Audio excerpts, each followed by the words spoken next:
Welcome to the Pathways to Profitability podcast, personal tales of business success, where we hear local business owners' personal stories of their trials and tribulations that got them to where they are today. Here's your host, Cheryl Mucha, CEO of CFO Your Way. Hello and welcome to Pathways to Profitability podcast. I am so glad you joined us today. And our guest today is Amber Lee Forrester from Quartz Wellness Collective. And I'm super excited to have her with us today. Amber, welcome. Thank you so much for being here. Thank you. So Amber, I always like to start, just give our audience a little bit about who Amber is and about your business. Sure. So I'm happy to be here with you, Cheryl. I've respected you and your business over the years, and great that we've had a chance to connect. And I am the founder of Quartz Wellness Collective, and Quartz Wellness Collective is a multi-generational positive lifestyle company. I provide personal and professional development opportunities, mainly for communities of color and the communities that we work in, but making more affordable options and more inclusive options for personal and professional development for entrepreneurs, for youth, and I also do a lot of work within the schools with teachers and parents. So that is my business. Me as a person, I'm just a social girl with 2 kids and a husband living in New Jersey, enjoying life. I know. And traveling the world. Yes. Well, and one of the things that I like to talk about is that work-life balance, and you got it all going on, girl. Yeah, I have to, so I do business and personal life coaching, and that balance is what keeps us sane, right? And so, people see that I travel a lot through my social media, but I'm definitely a work hard, play hard kind of girl. Yeah, and managing the children at the same time, right? Yeah, yes. And then there's them, yes. That is a very important part of our lives, right? A huge part, yes, definitely. So how long have you been in business with Quartz? I know you had prior businesses before then, which we could talk a little bit about too, but how long has this business been going on?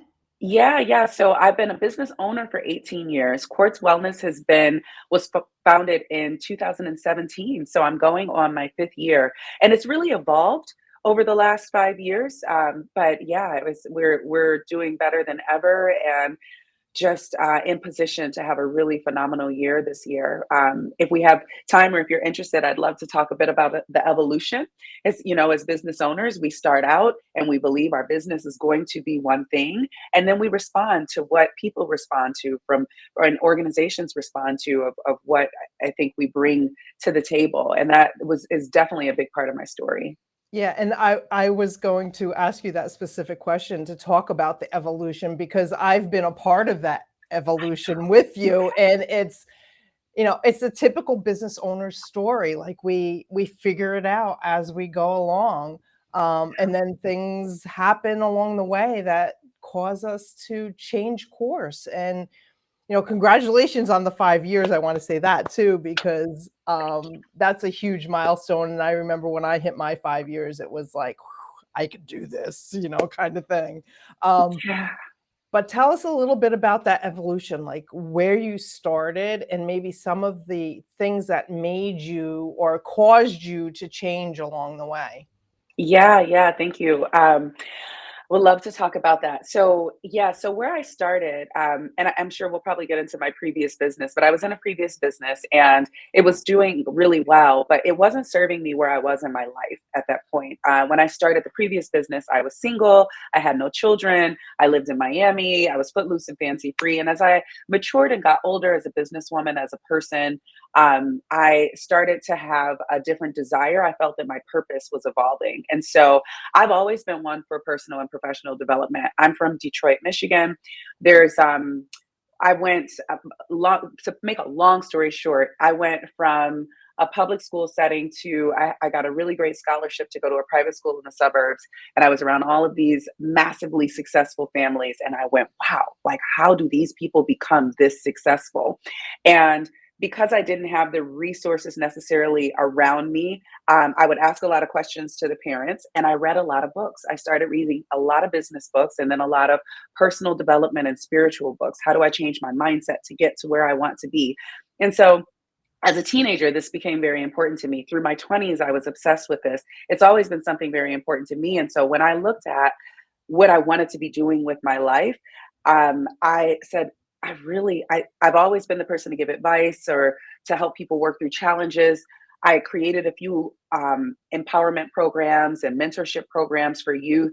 And so now I'm getting ahead and telling a little bit about my past. When I was on Shark Tank, I had with my other business, I had a bunch of business owners reaching out to me and asking me for mentorship and advice. And I said, I want to make a business out of this.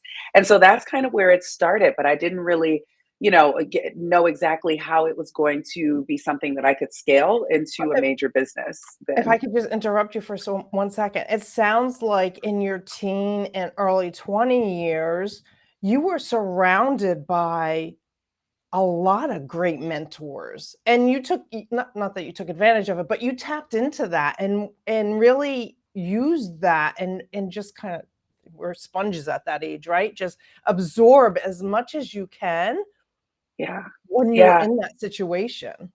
I did. I'm glad you pointed that out because I don't want to make it seem like I didn't have, I did have very supportive people around me. And once I recognized once I started thinking about how to get from where I am to where I want to be, I started to reach and ask for people to pour into me. Right. And I always, when I speak to young people, I tell them, when you're young, take advantage of it because Right. people will pour into you. When you get older, they don't care about you as much. So do it while you're young. Yeah, and it's an interesting concept too to, educate our youth about that and be willing as human beings to just be there for them and support them in a different way. Yeah. Yeah. Yeah. I agree 100%. This is part of why I do these mentorship programs, right? If the youth don't have the people within their lives that are within their reach, these mentorship programs are such a great way of matching them with people who care about them and who will pour into them and help them to achieve their future goals. It's a great concept. I love it. So tell us a little, you mentioned Shark Tank. So I'm a really big fan of Shark Tank, and I love to hear all the great success stories. So tell us a little bit about that experience.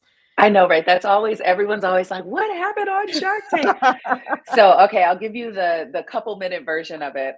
So back in 2013, I auditioned for Shark Tank, which is quite a process. I had a company called, and I still have this company called Cane and Couture. It was a designer dog apparel and accessory company, and I had very quickly gotten into like over 100 stores. I was in major retailers, Macy's, and some other department stores, Rue La La online, and Ukes, and these retailers. And this was at a time when pet apparel was very boring. And so I came in as this fashionable, functional, and affordable line. And Shark Tank found this interesting. And so I went through a couple of months of auditioning and practicing with the producers what my pitch would be. They get like 1,000 people who apply for Shark Tank every year, but only 100 actually make it to the screen. Wow. And so, yeah, right. It's really kind of nerve wracking, honestly. But I made it to the screen. I made it to LA. We went out. We did the shooting and everything. And I convinced Lori and Damon to back me. I was asking for what was it, $150,000 for 40% of my company at that time. Mhm. And so they backed me and they worked with me. We didn't end up actually going through with the deal for multiple reasons. If I have to be honest, a part of it was that it was really challenging. And I was at that time asking myself, do I still really want to be doing this? I'm still in contact with Damon and Lori. I just Oh, saw Damon wow. a couple of weeks ago. Yeah. And Damon is kind of, pivoted in his career in some ways, and that he's getting into some personal development too. And so I definitely plan on repitching to him what my I'm new gonna have to business check out. is Are you connected with next them on year. LinkedIn? I'm gonna have to tap into that. No, I'm not on LinkedIn. We have friends in common. We have some mutual friends in common, and he's yeah, I just saw him at a birthday party, Oh, random. wow. Yeah. So Yeah, but he knows. I told him, I said, I'm coming back around, right? And he said, I've been watching. I know you're doing some things. I was like, I'm not ready yet, but because I'm scaling my business. So I Mhm. started this business, I got my footing, and now I'm working on scaling the business. And the sharks really aren't interested until you scale your Right, business. right, So right. So tell yeah. us a little bit about that process, the scaling process and what that looks like. Yeah. So, it's like this is some of my Shark Tank training. Like you can have a business, you can pay yourself, and then you can have a business that pays other people, and then you have a business that can actually be like scaled and bring in larger revenues. And so, I do a lot of what I do in the personal and professional development. I do a lot of workshops, and I started looking at these workshops and saying, how can I scale this because it's so dependent on me? I do trainings. So my main clients are schools right now, and I do SEL, social and emotional learning trainings for parents and teachers, and I have a well-being curriculum that the whole community can watch these on-demand lessons online that are focusing on self-awareness, self-regulation, responsible decision-making, relationship and social skills, and it helps to develop a language that they can speak to each other to create this culture, a positive culture and community. Now, us as kids, we had no SEL when we were kids. It was Right, like, go make good grades. That's right, just it. right. Right? And go out in the street and play, right? And go play and come home before the lights come on. That was like our I'll holler SEL. out the front door when dinner's ready, right? Exactly. Exactly. And so, but there are these things from our childhood of like, because I said so, and these things that where we didn't really get to express ourselves as much emotionally. And so now that our children are getting this mandated SEL where they are taught to express themselves, if we're not communicating that to the teachers and to the parents, then Right. the kids are speaking this language themselves and it's not really working and it's not effective. So I do this in the schools. I made the trainings on demand. I am training facilitators that can go in and that they follow this curriculum. I'm writing a book, a workbook that the curriculum is a part of. And so that's how I scale it. Once the workbook is done and the trainings are done, then I'm ready to really start pushing it in other places. But right now I create it for communities that we have the agreement that they get one module per month. So for me as a business owner, I get paid to create this business that I can now scale and take into other places. I get paid to do it every month as I'm doing it, which was really a big part of my strategy and has helped me to position my business to take off later this year and next year once everything is complete. Oh, wow, I'm so proud of you and so glad to hear that, because, you know, you were on the verge of doing all this a couple months back, and it just to hear it all coming together, I'm I'm so happy for you. Thank you. Can we tell everyone how we know how we met, how we connected, so they get the Sure. connection? So how many years ago was it? Was it like 3 years ago, probably? Time goes We so were fast. Maybe it's 4 years by now. So Amber and I met in a women's group. It was a women's program, a year-long program, and we covered all different aspects of business, from marketing to finance to, you know, price setting to, every aspect of business. We covered a different module every month, and we went through the program together and just have kind of stayed in contact and continued along together, and this group of women still gets together a couple times a year, and it's a beautiful thing. I love that. And I just want to say, Cheryl, for that experience for me as a business owner to be surrounded by other women business owners Yep. uh, and people like yourself who were further along than I was in my business and just inspired by the things that you brought into the group, that really played a big role in me not feeling like I was just in it by myself Right. trying to figure it out. As solopreneurs, it can be so tough sometimes to keep Yeah. going.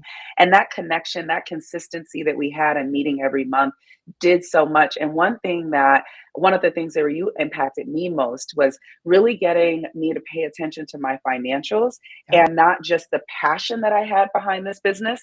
Because when I pivoted, my first business, it was about money. But then this, I was like, well, I'm helping people.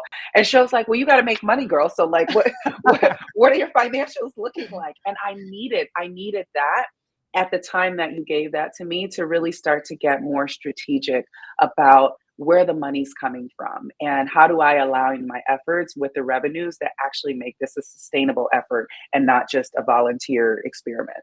Right. Right. And it goes back to that mentorship. Like we were there to mentor each other and to pull each other up and support one another. And you need that. Like you said, we're entrepreneurs. We're, running down this path by ourselves. We need others to support us and guide us. Totally. Totally. Yeah. And pull us up when Yeah. when we have days when we just feel like, oh my God, do you remember I had my breakdown one day?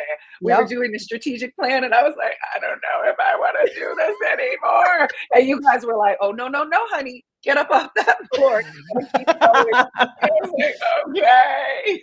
But it's so important. Like, we met once a month, yes, but we Yeah. were there for each other regardless in between those meetings. Like there was never any hesitation, at least on my part, to email any one of you or pick up the phone and call any one of you. And whether a check-in or do you have a contact for this or have you experienced that?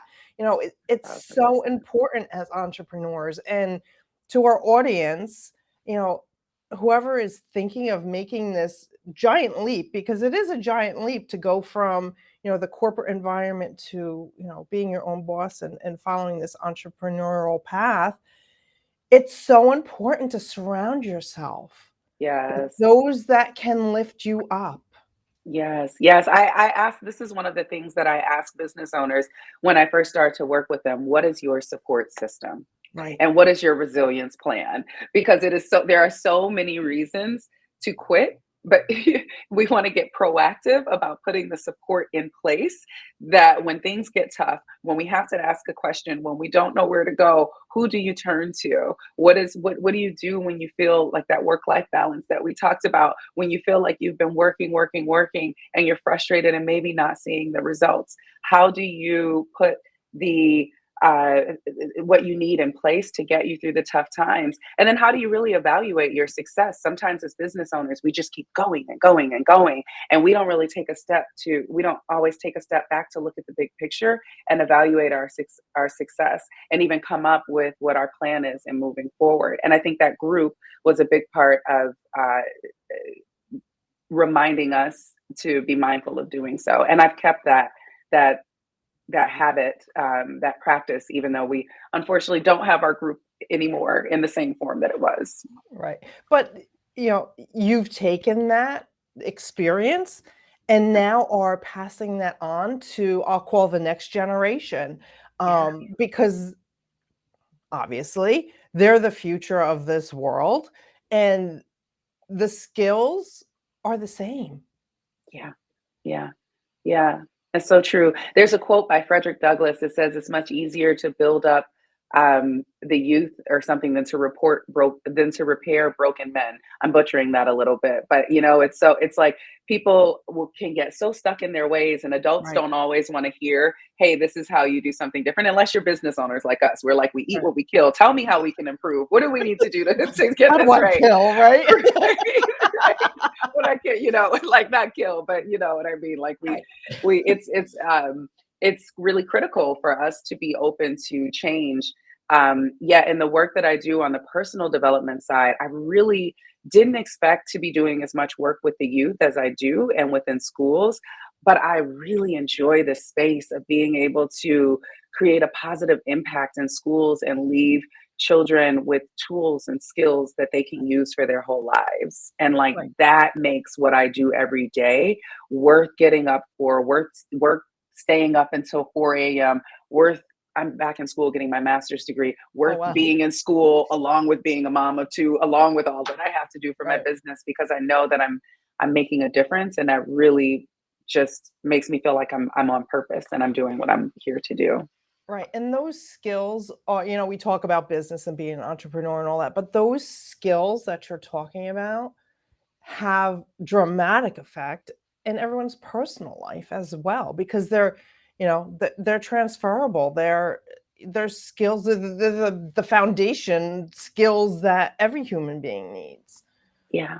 Yeah, life skills, right? Yeah. That's I refer to them as life skills. Yeah, because they're not it's like, and this is how I translate and how I've gotten some corporate clients, in that the work that I do is it's personal development for professional growth. It can be looked at in that way because to develop our leadership skills, we're developing our people skills, we're developing our ability to work through challenges and to work under stress and all of these things that really come back to our mindset and our coping skills and our emotional regulation. Yeah. So important, so critical. And I think so much of it has been lost in the generations that follow us. So kudos to you for finding this niche and being so passionate about it Thank and doing the work that you do. It's beautiful. It really is, Amber. Thank you. Thank you. Can I say though, I want to say something about the youth because you just mentioned that it's lost. I think that they're just doing it in a different way. If you think True. about for all times, every time the older generations look at the younger generations, like, what are those crazy young folks doing? Right? Like, Right. I have hope. I actually believe that our younger generations have so many strengths and skills that will serve them well. And it Right. gives me hope. And it's not everyone, right? But it's what I hope through social media is that the light will shine from the people who are really doing the good things. And that because of social media now, that there will be places that the light reaches that it wasn't able to reach before. The technology will allow people who were looking to connect with something positive to connect. And there's always going to be the dark side. There are always going to be people who just don't care and they don't, Right. whatever. But for people who are looking for the light, I think it's easier to find it in certain ways now with our technology. I love that, looking for the light and spreading the light. I love that it gives me a vision, really, Yeah. of it, it just beautiful. Thank you. Oh, So, um, is there anything else you want to share with our audience, specific program or anything? And I also just ah, want you to verbalize how our audience gets in contact with you because we do audio only. So, sure, sure. So, so my business, my website is quartzwellnesscollective.com, QUARTZ, like quartz, the stone, or the crystal. And I